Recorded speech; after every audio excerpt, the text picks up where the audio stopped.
Promac 32 inches. Ang problema nito, nag-o-open naman yung unit, may backlight pero walang display. 30.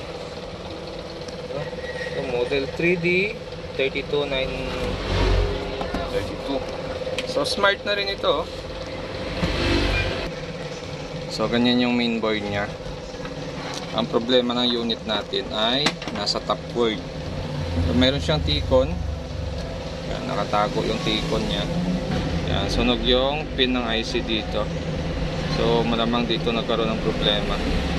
Okay, gagawin natin dito, try na lang natin palitan to. Titingnan natin kung mapapa-display pa natin to pag napalitan natin. So ginawa natin dito ay, dahil sunog yung pinaka-IC natin dito, yung pinaka-pin doon, nalusaw na yung board, tanggal yung mga pin. Kaya ginawa natin dito ay nag-wiring na lang tayo. Bali, dito natin nilagay yung IC, tapos nag-wiring tayo. Yun, kagaya niyan. So makikita nyo may mga wiring tayo na nilabas dyan. Para lang maikabit ulit natin yung mga circuito nya. Kasi pagdating dito sa mga nasunog na pin, mahirap na siya lagyan ng circuit. Kasi yung pinakailalim nun may circuit din yon.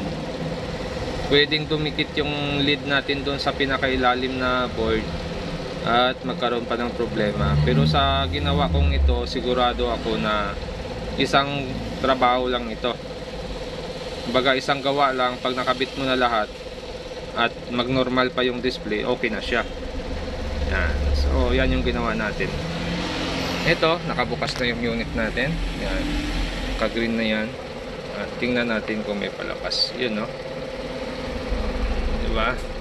So yung ganitong pag-repair ay pwedeng gumana or pwede ring hindi.